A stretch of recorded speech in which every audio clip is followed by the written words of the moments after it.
आम मुंड उपर छात चली जाइए मुरबी शून्य हो गला विजय भाई चलीगले मिहिर भाई चलीगले अजित दास चलीगले समस्ते आमको छाड़ी चलीगले आम शेष को अपेक्षा करूँ उत्तम भाई सबू समय आम पाखे ठिया होता सबू समय आमको बाट देखते जितेबले जेकोसी परिस्थिति आम उपर आसे उत्तम भाई आगे हूँ ठिया हुंती एवं कलाकार जो असुविधार पड़े कि टेक्नीशियन जो असुविधार पड़ी था सब उत्तम भाई आम पाखे ठिया होता आज जिते गले से मुझे देखी भावुली टी भल होना सी आसबे खाली घरे रुहतु ना से हूँ आम बहुत बड़ कथा था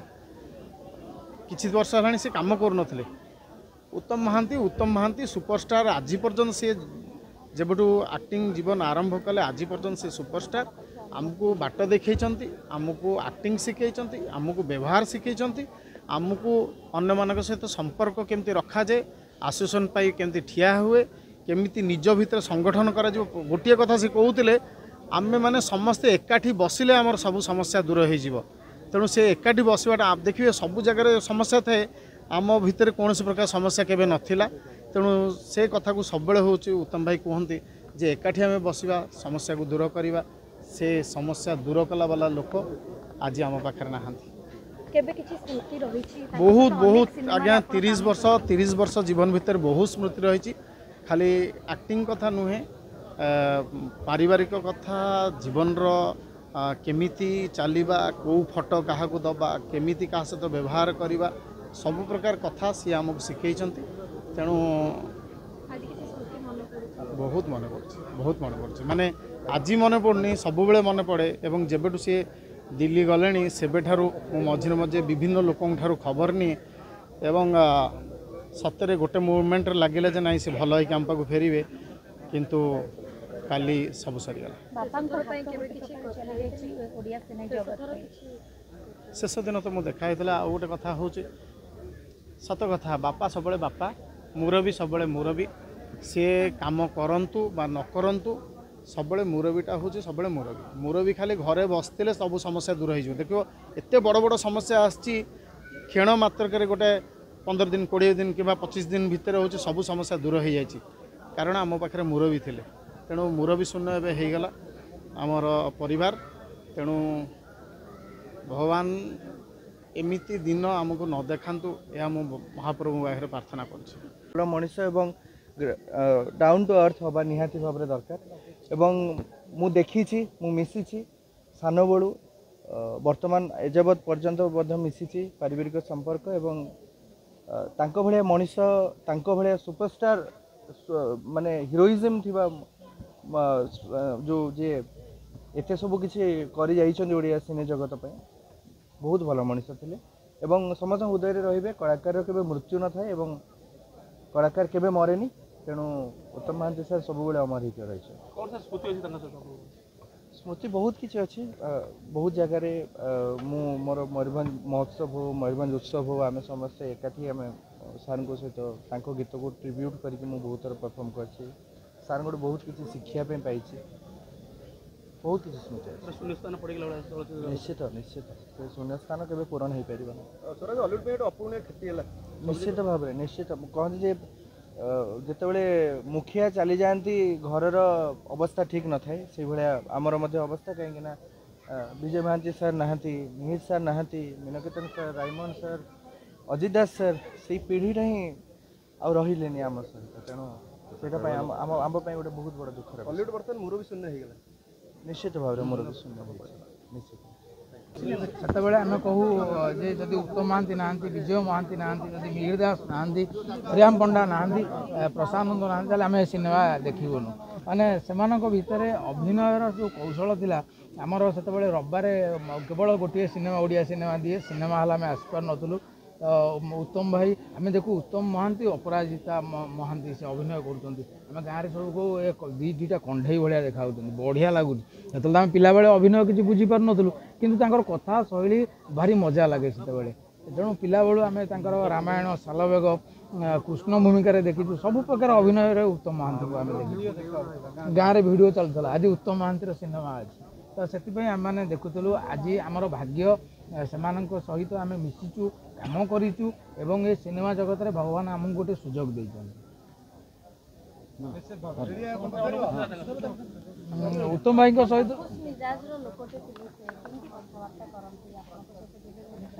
उत्तम भाई माने निज पुओ भाया से समस्त व्यवहार करती स्नेह आदर खाइलु कि ना कौन केमती कम चलती अरे बाबा भल अच्छु मैंने सब सी बहुत केयरिंग मनीष बहुत जत्नशील मनीष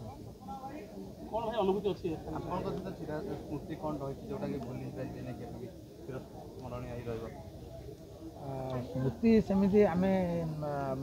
बाबू मु आओ पिंटू भाई चलीगले ये घरे सुटिंग होता है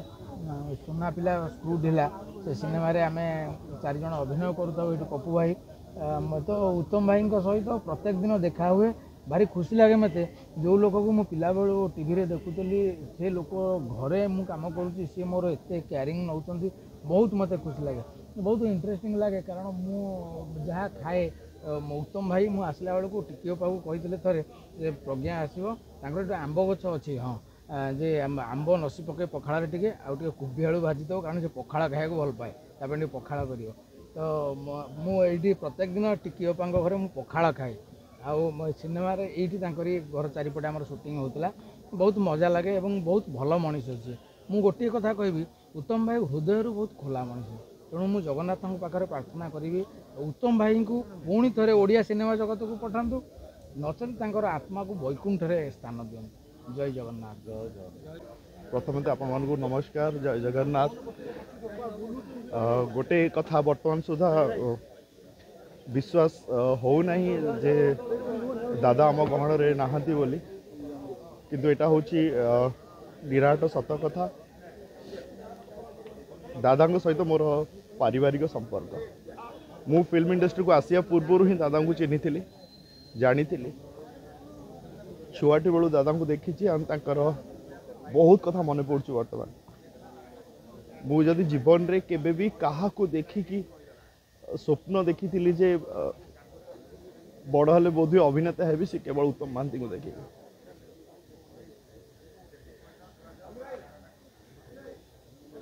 क्षतिर केबे भी ओडिया फिल्म इंडस्ट्री जो क्षति घटी केबे भी पूर्ण हो पार नहीं कारण दादा केवल जड़े बहुत बड़ सुपरस्टार थिले से कथा नुहे आमे जहाँ देखीचु आमे जहाँ जानीचु आमे जहाँ शुणीचु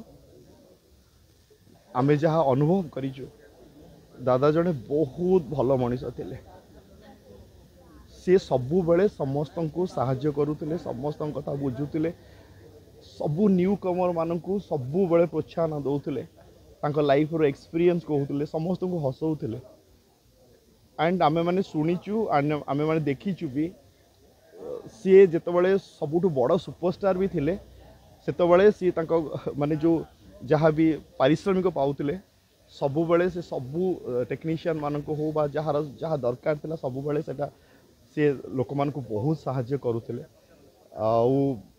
मत लगु ना जे एबे ए जुगरे आउ उत्तम महांती भाया कहीं पारे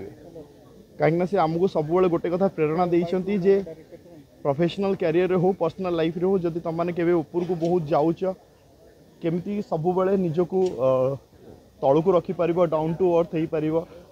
निजर लोकों सेवा केते करि परिबो लोक मान को केते भल पाइबा दे परिबो जेतले पारिबो लोक मान को सहाय्य करिवो ये सबू प्रेरणा तांकोठु हमें सब बेले पाइछु एंड आज मते एटी फील होची जे मो बाबा को हरला भाया मत लगुच मो पार कि शब्द नहीं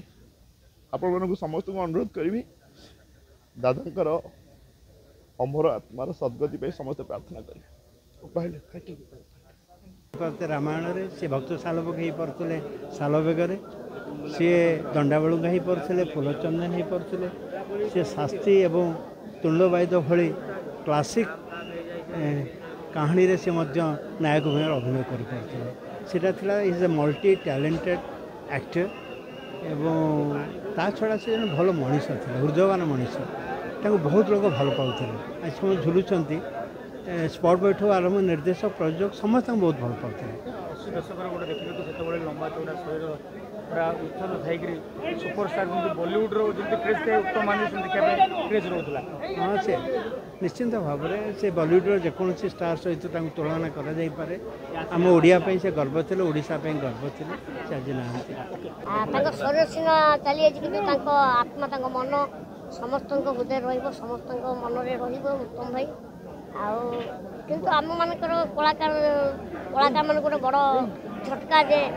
ଆମର ଯିଏ ମେନ୍ ଖୁଣ୍ଟି ଥିଲେ ଆମ ବାପା ଥିଲେ, ସେ ଆମ ସମସ୍ତଙ୍କୁ ଛାଡ଼ି ଚାଲିଯାଇଛନ୍ତି। ସବୁବେଳେ ତ ମନ ଭିତରେ ତାଙ୍କର କଥାଟି ରହିବ, ତାଙ୍କର ଯେଉଁ କଥା ତାଙ୍କର ଯେଉଁ ଅଭିନୟ ସବୁବେଳେ ଆମ ମନ ହୃଦୟରେ ରହିବ। କେବେ ତ ଭୁଲି ହେବ ନାହିଁ ସେମିତି ମଣିଷକୁ। ଆଉ ଭାରି ଦୁଃଖ ଲାଗୁଛି ଉତ୍ତମ ଭାଇ ବଢ଼ିଆ ମଣିଷ, ସିଏ ଭାରି ଉତ୍ତମ ମଣିଷଟିଏ। କାରଣ ଉତ୍ତମ ଭାଇଙ୍କ ସାଙ୍ଗରେ ମୁଁ ଯେତେଦିନ କାମ କରିଛି ମୁଁ ଜାଣିଛି। ଆଉ ଏତିକି କହିବି ପ୍ରଭୁ ଜଗନ୍ନାଥଙ୍କ ପାଖରେ ପ୍ରାର୍ଥନା ଉତ୍ତମ ଭାଇଙ୍କ ଆତ୍ମାକୁ ସଦ୍ଗତି କରନ୍ତୁ, ତାଙ୍କ ଆତ୍ମାକୁ ଶାନ୍ତି ଦିଅନ୍ତୁ। ଜୟ ଜଗନ୍ନାଥ। କରିଛନ୍ତି ସେଟା ଖାଲି କଳାକାରମାନଙ୍କ ପାଇଁ ସାରା ଓଡ଼ିଶାବାସୀଙ୍କ ପାଇଁ ସେ ଜଣେ ମହାନ ବ୍ୟକ୍ତିତ୍ୱ ଥିଲେ। ଆଉ ସବୁଠୁ ମଜା କଥା, ସବୁଠୁ ଭଲ କଥା, ସେ ଜୀବନରେ ବହୁତ କିଛି ଚାରିଟି ବହୁତ କିଛି କରନ୍ତି। କେଉଁ ଲାଇଟମ୍ୟାନ୍ କେଉଁ ସ୍ପଟ୍ ବୟ କେଉଁ ପିଲାର ଦେହାନ୍ତ ହେଇଗଲେ କି ଆଘାତ ହେଇଗଲେ ସେ ଯାଇ ହସ୍ପିଟାଲ ତାଙ୍କ ପାଖେ ଠିଆ ହେବେ। ଆଉ ସେ ଜନ୍ମ ହେଇଥିଲେ, he was born for the camera, he was born for the silver screen. ତାଙ୍କର ସାଧାରଣତଃ କାହାର ସାଙ୍ଗରେ ବାଦ ବିବାଦ କେବେ ଶୁଣିବାକୁ ମିଳେନି, ଏମିତି ଚରିତ୍ରଟିକୁ କେମିତି ଦୃଷ୍ଟିରେ ଦେଖନ୍ତି? ଯିଏ ହୃଦୟର ରାଜା, ଯିଏ ଉତ୍ତମ, ତାର କ'ଣ ବିବାଦ ହେବ? ବିବାଦ ତାଙ୍କ ଆଗରେ ଆସିକି ମଣ୍ଡ ନେଇଯାଉଥିଲା। ଆଉ ଆଜ୍ଞା ସେ ଯେତେବେଳେ ସେ ଦେଖନ୍ତୁ ଆଜିକା ଜନସାଧାରଣ ଲୋକ ଦେଖନ୍ତୁ, ଇଟ୍ ଇଜ୍ ଅ ଷ୍ଟେଟ୍ ଲସ୍, ଇଟ୍ ଇଜ୍ ଅ ନ୍ୟାସନାଲ୍ ଲସ୍, ଇଟ୍ ଇଜ୍ ଅ ପର୍ସନାଲ୍ ଟ୍ରେଜର୍ ଲସ୍। ଆଉ ସବୁଠୁ ତାଙ୍କ ପାଖରେ ଦୀପ ଭଳିଆ ଠିଆ ହେଇଛନ୍ତି ଅପରାଜିତା ମ୍ୟାଡ଼ାମ୍, ଟିକି ମାଉସୀ। ଆପଣଙ୍କ ସାଙ୍ଗରେ କିଛି ନିଆରା ଅନୁଭୂତି ଯୋଉଟାକି ଓଡ଼ିଶାବାସୀଙ୍କୁ କହିବା ପାଇଁ ଚାହିଁବେ ଶେଷ ସମୟରେ ତାଙ୍କର? ସବୁଦିନ ପାଇଁ ହେଉଛି ପ୍ରଥମ ତ ହେଉଛି ଯେତେବେଳେ ସେ ଛୋଟବେଳେ ଘରକୁ ଆସୁଥିଲେ, ସେ ମୋ ପାଇଁ ଉତ୍ତମ ମଉସା ନୁହନ୍ତି, ସେ ମୋ ପାଇଁ ଗୋଟେ ତାରକା ହେଇକି ଆସୁଥିଲେ। ତ ଛୋଟବେଳେ ତାଙ୍କର ଯେଉଁ ଫିଲ୍ମସ୍ ଦେଖୁଥିଲି, ତାଙ୍କର ଯେଉଁ ପ୍ରେମିୟର୍ସ ଦେଖୁଥିଲି, ଏଇ ଯେଉଁ ଭିଡ଼ ଦେଖୁଛନ୍ତି ୟାଠୁ 50 ଗୁଣା ବେଶୀ ଭିଡ଼ ହେଉଥିଲା। ସେ ଯେଉଁ ଟିକେଟ୍ କଟିବା, ସେ ଯେଉଁ ସୁଟିଂ ଯିବା, ସେ ଯେଉଁ ତାଙ୍କ ସହିତ ଆଡ୍ଡା ମାରିବା, ସେଇଥିପାଇଁ ମୁଁ ନାୟକ ହେଇଥିଲି। ଆଉ ଗୋଟେ ଭଲ ଜିନିଷ କହୁଛି, ଭାଗ୍ୟକୁ କିମ୍ବା ଦୁର୍ଭାଗ୍ୟକୁ ଗୋଟିଏ ଫିଲ୍ମ ତାଙ୍କ ସହିତ ମୁଁ କରିଛି, ପାଗଳ କରିଛି ପାଉଁଜି ତୋର, ଯେଉଁଥିରେ ମୋ ବିବାହର ସିନ୍ ଥିଲା ଅର୍ଚ୍ଚିତାଙ୍କ ସହିତ। ସେ କାନ ପାଖରେ ମୋତେ ଆସି କହିଲେ, ବାବାରେ ମୋ ବାପା ରୋଲ୍ କରୁଥିଲେ, ଆଜି ଯେମିତି ତୋ ବିବାହର ପାଇଁ ମୁଁ ଠିଆ ହେଇଛି, ସତରେ ତୋ ବାହାଘର ବେଳେ ମୁଁ ଠିଆ ହେବି। ସେ ହେଇନି ବାହାଘର ଅଲଗା କଥା, କିନ୍ତୁ I M broken, I M at ଅ ଲସ୍। ଆଉ ଆଇ କ୍ୟାନ୍ ଇମାଜିନ୍ ଯେ ମୁଁ ଉତ୍ତମକୁ ଶବ ଦେଖିବାକୁ ଯାଉଛି। ଆମେ କହିପାରିବା ଗୋଟେ ମୁରବୀ ଶୂନ୍ୟ ହେଇଗଲା ଓଡ଼ିଶା। ନିଶ୍ଚୟ ମୁରବୀ ଉତ୍ତମ ଗୋଟେ ଆଲୋକ, ଯେମିତି ନେହେରୁ କହିଥିଲେ ଗାନ୍ଧୀଙ୍କ ବିଷୟରେ, the light has gone out from our lives. ଇଏ ଗୋଟେ ଲୋକ, ଇଏ ଯୁଗ ପୁରୁଷ ଆଜ୍ଞା। ଦେଖନ୍ତୁ କେତେ ଭଲ ପାଇବା, ଆପଣ ନିଜେ କେଉଁଠି ନା କେଉଁଠି ତାଙ୍କୁ ଭଲ ପାଇଥିବେ, ଯିଏ ଦେଖା କରନ୍ତୁ ଓଡ଼ିଶାବାସୀ। ହିରୋ କହିଲେ ଉତ୍ତମ ମହାନ୍ତି, ହିରୋ କହିଲେ ଉତ୍ତମ, ହିରୋ ମାନେ ଉତ୍ତମ ମହାନ୍ତି, ଉତ୍ତମ ମହାନ୍ତି ମାନେ ହିରୋ, ଉତ୍ତମ ମହାନ୍ତି ମାନେ ତାରକା। ଧନ୍ୟବାଦ। Thank you.